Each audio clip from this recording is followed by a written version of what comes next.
إلا الله.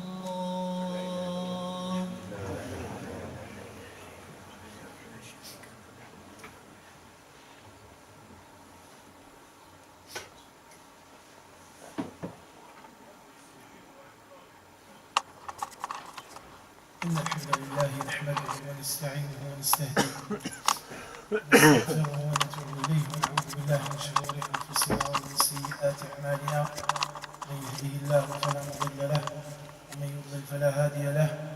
أشهد أن لا إله إلا الله وحده لا شريك له وأشهد أن محمدا عبد الله ورسوله. يا أيها الذين آمنوا اتقوا الله حق تقاته ولا تموتن إلا وأنتم مسلمون. يا أيها الناس اتقوا ربكم الذي خلقكم من نفس واحدة وخلق منها زوجها وبث منهما رجالا كثيرا ونساء واتقوا الله الذي تساءلون به والأرحام إن الله كان عليكم رقيبا. يا أيها الذين آمنوا اتقوا الله وقولوا قولا سديدا يصلح لكم أعمالكم ويغفر لكم ذنوبكم ومن يطع الله ورسوله فقد فاز فوزا عظيما. ألا وإن أصدق الحديث كلام الله وخير الهدي هدي محمد صلى الله عليه وآله وسلم وشر الأمور محدثاتها وكل محدثة بدعة وكل بدعة ضلالة وكل ضلالة في النار. اللهم صل على محمد وعلى آل محمد كما صليت على إبراهيم وعلى آل إبراهيم وبارك على محمد وعلى آل محمد كما باركت على إبراهيم وعلى آل إبراهيم العالمين إنك حميد مجيد. ثم أما بعد، أيها الإخوة والأخوات، إننا نعيش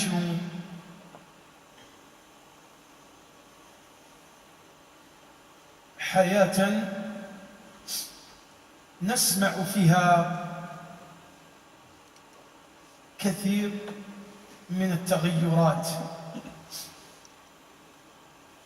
على المجال الاقتصادي أو في المجال الاقتصادي أو في المجال الاجتماعي، وأخص بذلك الأسرة. فالأسرة أيها الإخوة والأخوات هي الخلية الأساسية في المجتمع.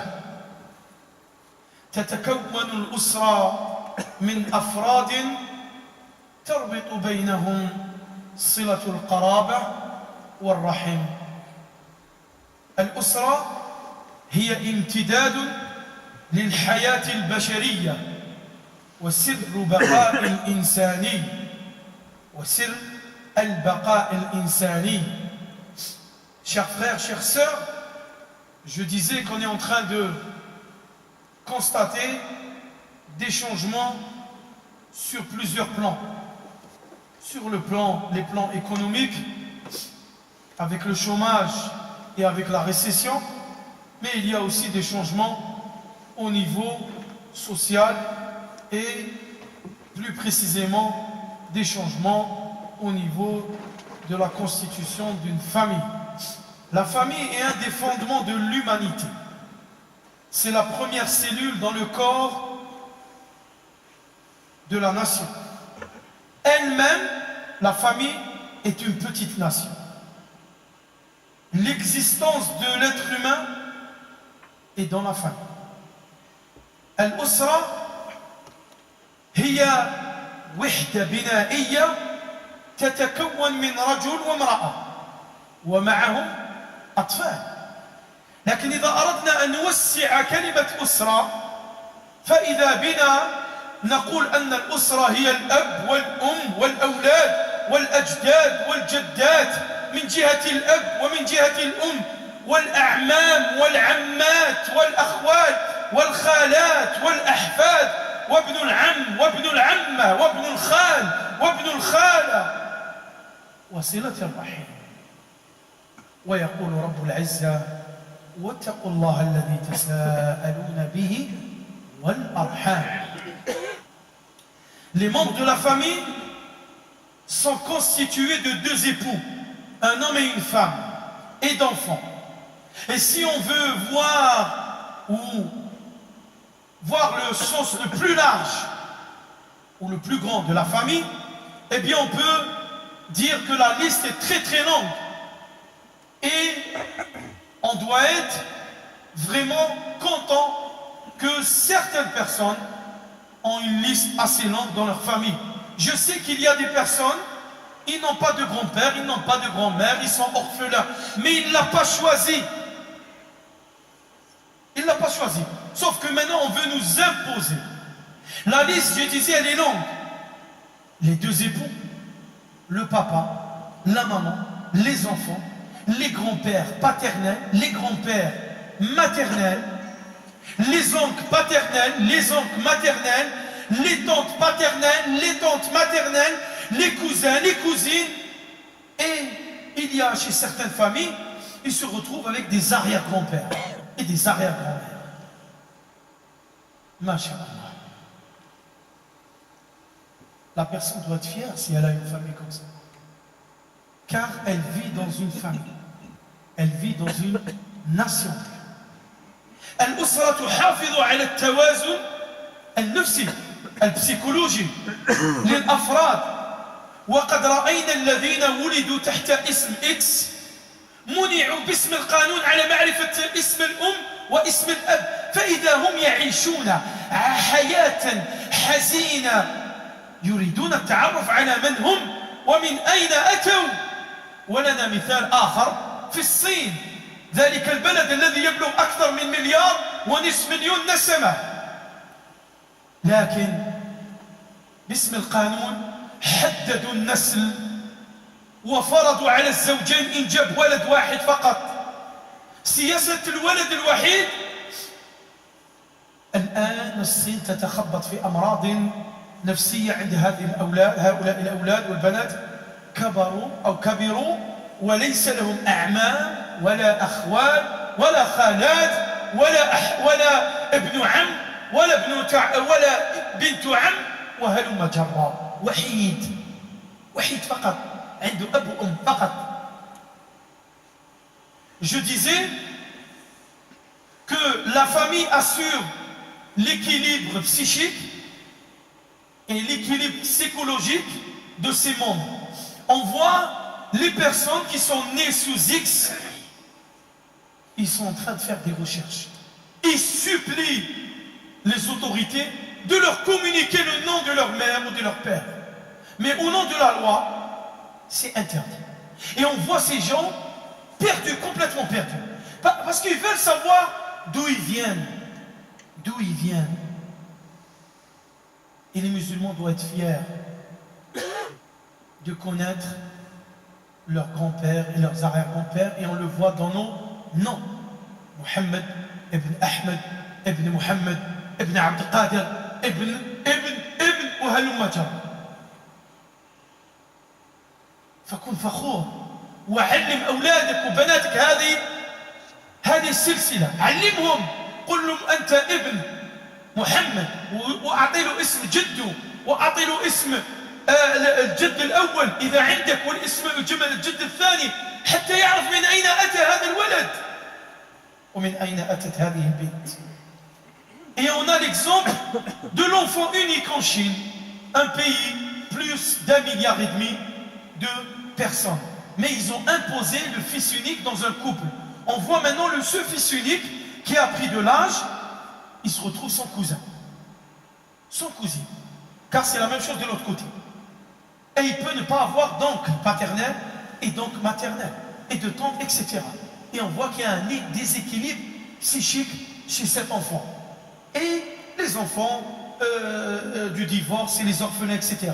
Donc il faut ce repère de la famille. Al-Usra, hilmu kullu wahidin minna. كل رجل وامرأة أقول فهي فطرة. هذا الإنسان يميل بفطرته إلى أن يظفر ببيت وزوجة وذرية. C'est naturel chez l'homme et chez la femme de constituer une famille. Car l'être humain lui-même, il a un penchant vers cette femme pour l'épouser et de constituer une famille. Une famille, c'est le rêve de chacun de nous, ou de se trouve dans chacun de nous-mêmes. Je dirais dans chaque homme et chaque femme, elle voudrait construire un couple, fonder un foyer, pour bâtir une famille. Fitrat Allah. Fitrat Allah allati fatara an-nas 'alayha. C'est naturel. Allah subhanahu wa ta'ala nous a créés comme ça. Telle est la nature qu'Allah subhanahu wa ta'ala a fait que ça soit original. C'est original en nous-mêmes, comme ça. Bina usra. وليكن هذا البناء قوي فيجب أن يكون الساس قوي مكون من مادة بناء قوية صلدة حتى يبقى هذا البناء قوي ويعيش ويتغير إلى الأحسن فالأحسن. إن هذه المادة البنائية هذا الساس القوي هو الزواج. هو الزواج.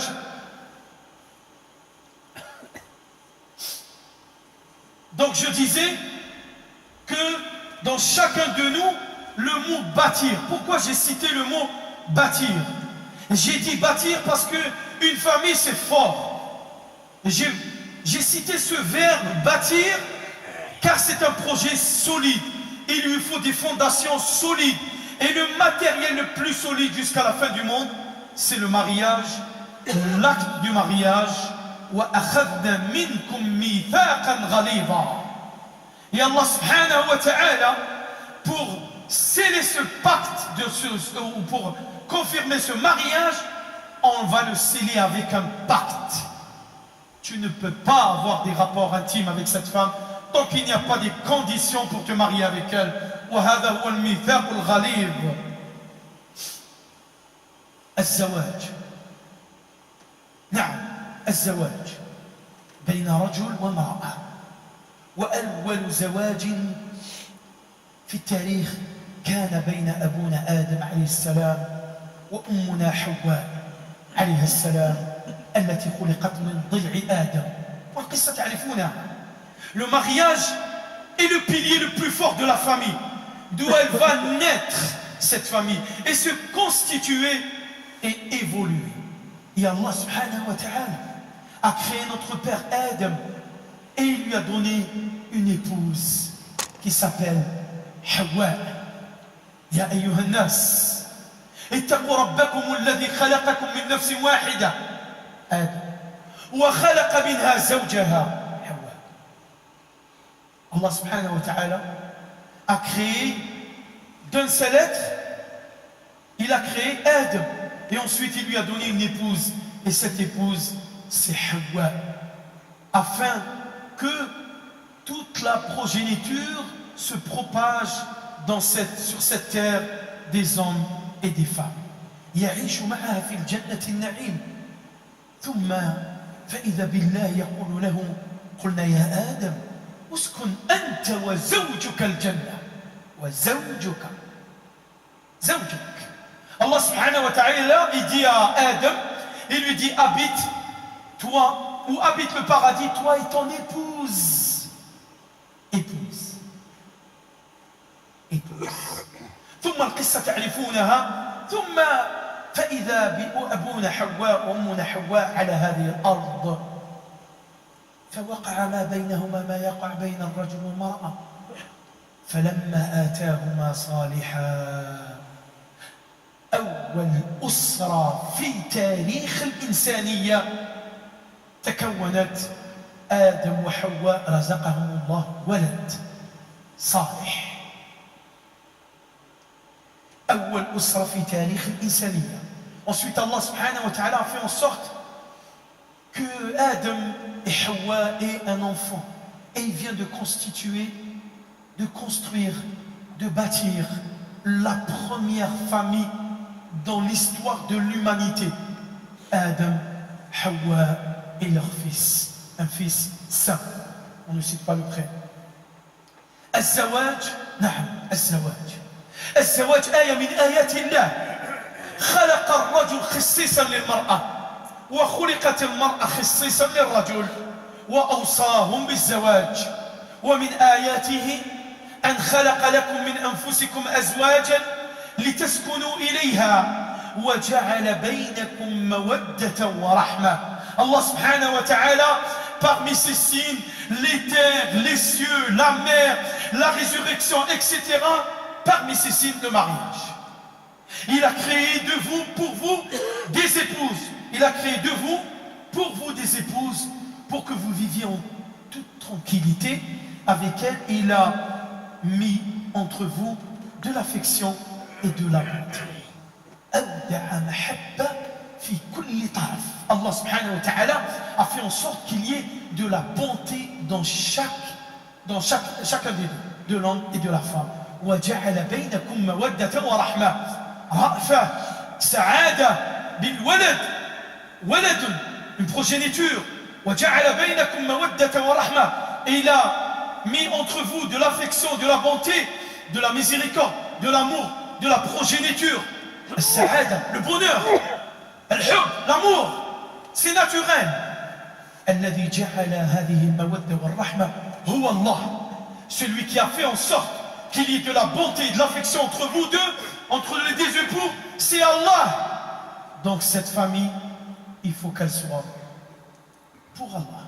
Il faut qu'Allah soit satisfait de cette famille qui va être constituée par ce mariage. La famille est la solution pour avoir des enfants légitimes, issus d'un mariage civil et religieux. Dans la famille, dans chaque membre de la famille, chacun doit connaître le rôle qu'il doit y jouer. Les parents, ils ont eu des enfants. أقول قولي هذا أستغفر الله لي ولكم فاستغفروه إنه هو الغفور الرحيم وسنكمل مع الوالدين.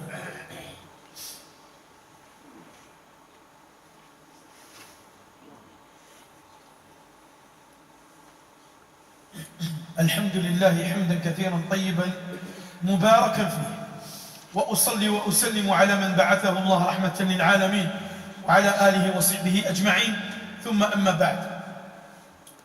Les parents, الوالدين هل لهم مسؤولية؟ نعم لهم مسؤولية. Ils sont responsables. Ils sont responsables, ces parents. On ne constitue pas une famille pour l'abandonner. On ne constitue pas une famille pour les allocations familiales. On ne fait pas des enfants pour avoir des allocations familiales. Non. On ne fait pas des enfants pour se vanter devant les gens et les autres familles qui n'ont pas d'enfants. On ne fait pas la tête parce que l'épouse, à chaque fois qu'elle tombe enceinte, elle accouche de filles et il n'y a pas de garçon. On doit accepter, on doit être satisfait. Parce que celui qui a mis de la bonté, de l'affection et de la bonté entre ces deux époux, c'est Allah. Et c'est Allah qui te donne cette progéniture. Et tu es responsable sur cette terre et le jour du jugement. La responsabilité du soin des enfants. قال النبي صلى الله عليه وسلم كلكم راع وكلكم مسؤول عن رعيته.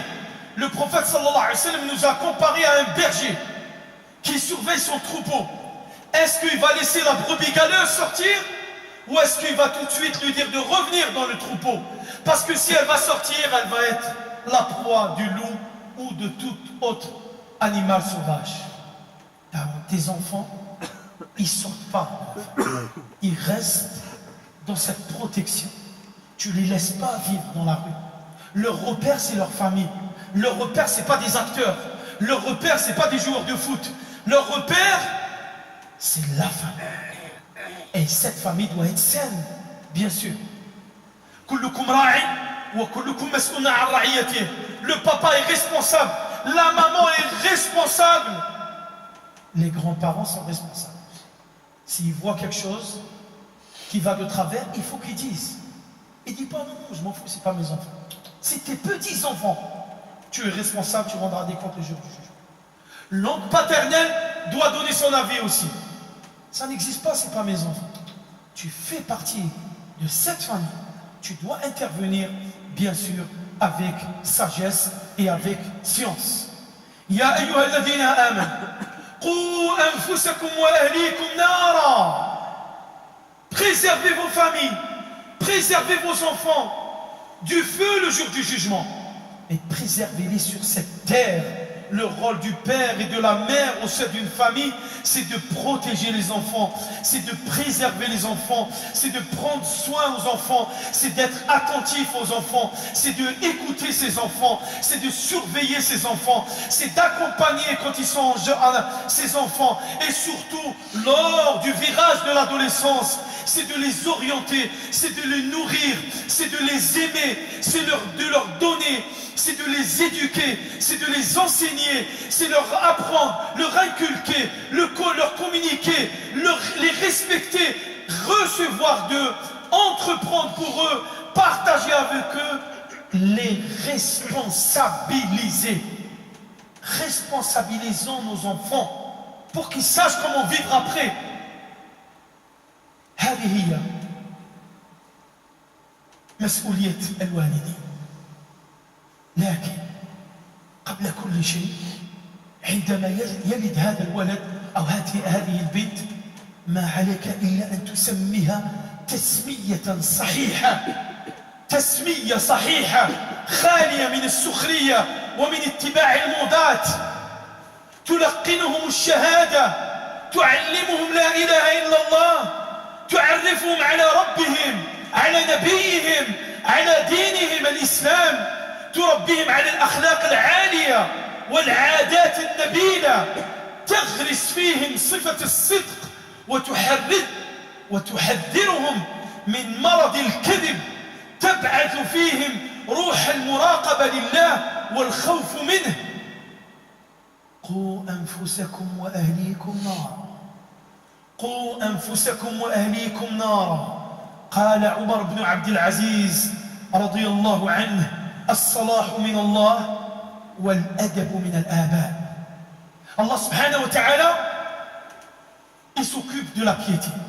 Mais toi, tu t'occupes de l'éducation de tes enfants. C'est toi qui dois éduquer tes enfants. C'est toi que tu dois leur donner un prénom noble, un prénom saint, un prénom qui ne ressemble pas à des acteurs, un prénom, pas un prénom d'un joueur de foot, pas un prénom pour assurer l'intégration.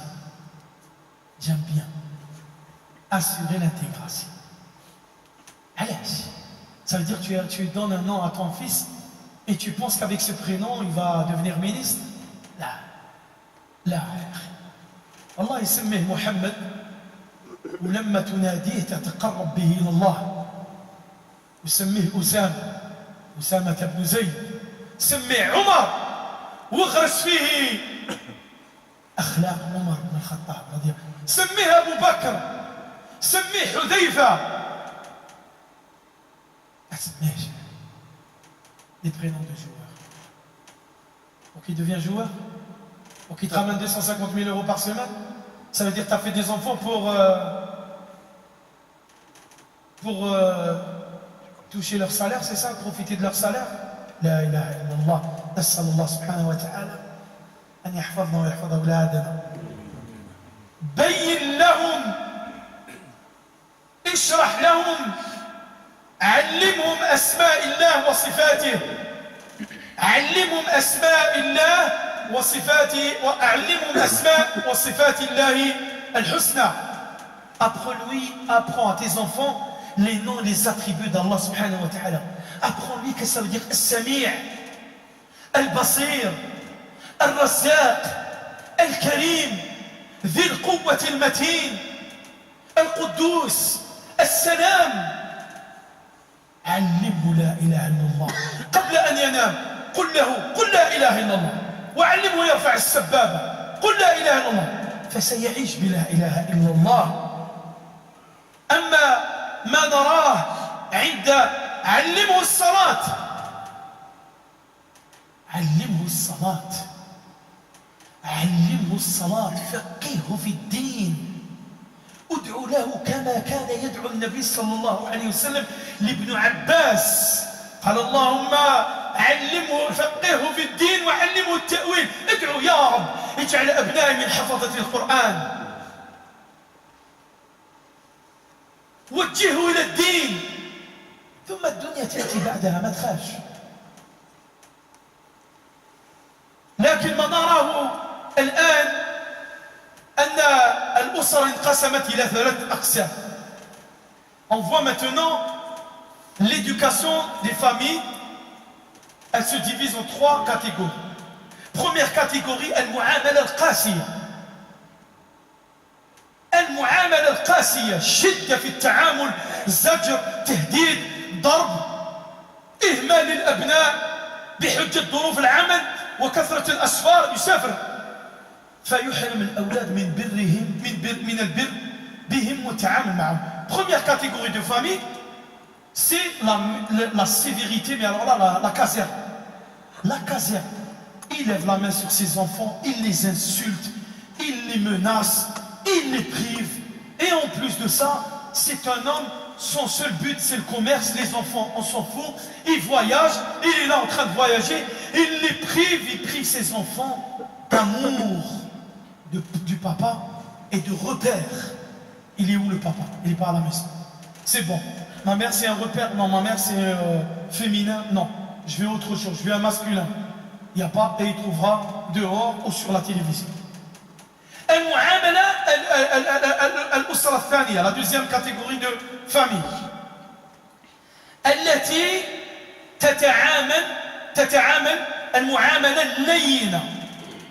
فهو الآن ما يطلبه الأولاد. Tout ce qu'ils veulent les enfants, je leur ramène. La gâterie. Tu veux quoi? Je t'achète un scooter, je t'achète un scooter. Des Nike Air Max, des Nike Air Max. Tu veux quoi? Un survêtement, survêtement. Tu veux aller voir le PSG, il n'y a pas de problème. Tout ce que je suis là, à vos ordres, mes enfants. Non. Un enfant gâté égale un enfant pourri. Je n'aime pas dire le mot, mais il faut le dire. Pour que les gens le comprennent. On ne gâte pas des enfants comme ça. Lui, il fait la loi, non. تسمى التربية المدللة. مدلل, trop gâté. Tout ce que tu veux, je le ramène. Non, c'est toi qui décides. C'est toi qui décides si tu dois acheter ça ou tu ne dois pas acheter ça. Même s'il fait, il pleure, matin et soir, il pleure. T'en fais pas, il ne mourra pas parce qu'il est en train de pleurer. المعاملة الصحيحة هي هذه التي سوف أذكرها. La meilleure façon, c'est toujours le juste milieu, comme Allah subhanahu wa ta'ala nous l'a précisé dans les ayats et comme le prophète sallam nous l'a précisé dans les sunnahs. Al-mu'amala al-mu'tadila, juste milieu. تعتمد على المزج, mélanger بين العقل والعواطف. Tu es là, un peu de sentiment, mais un peu de raison. Un peu de sentiment et un peu de raison. وتوجيه النصح. Tu l'écoutes comme tu l'orientes, tu lui donnes un nasr. Tu le conseilles, tu l'orientes, tu lui expliques et tu lui fais construire cette personnalité saine. Cette personnalité va le pousser à construire une famille. Comme son papa et sa maman ont construit une famille. Et la maman va construire la personnalité de sa fille pour la préparer à être une épouse et à être une maman. Et masha'Allah, ensuite, elle verra son fils aller dans son foyer parce qu'il vient de se marier et il vient de constituer une famille. Et sa fille, elle va aller dans un foyer où elle va dans le foyer de son futur mari et elle va constituer une famille. Et alhamdulillah, tant qu'on suivra ça, tant qu'on préservera nos familles, tant qu'on préservera cette ligne, la famille existera jusqu'à la fin du monde et ses parents deviendront des grands-pères et ils vont voir une famille qui va se constituer, etc., etc. أقول قولي هذا وأستغفر الله لي ولكم فاستغفروه إنه هو الغفور الرحيم. اللهم احفظنا بحفظك واكلأنا برعايتك. اللهم احفظنا واحفظ نساءنا وبناتنا وأولادنا. اللهم احفظنا يا رب العالمين. اللهم من أراد بالأسرة بسوء وتدبير فاجعل دائرة السوء عليه. اللهم احفظنا واحفظ أسرنا يا رب العالمين. اللهم اهدي كل عاص مسلم واشف كل مريض مسلم وارحم كل ميت مسلم. اللهم احقن دماء المسلمين في سوريا وفي بورما وفي كل مكان. اللهم نجح أولادنا فهم على أبواب البكالوريا يا رب. اللهم نجحهم يا رب، نجحهم في دراستهم يا رب العالمين. لكن هؤلاء الأولاد ما عليهم إلا أن يتخذوا الأسباب. Les futurs bacheliers, révisez, barakallahu fikum, organisez-vous dans vos révisions, c'est des causes, et placez toute votre confiance en Allah subhanahu wa ta'ala, et Inch'Allah, vous obtiendrez ce bac qui est une clé pour entrer aux universités, Inch'Allah. Et Inch'Allah, vous serez de bons étudiants, et Inch'Allah, vous serez de bons ingénieurs, etc., etc. Wa sallallahu wa sallam wa barik ala nabiyyina Muhammadin wa ala alihi wa sahbihi ajma'in. Wa qumu ila salatikum wa rahmatullahi wa barakatuh.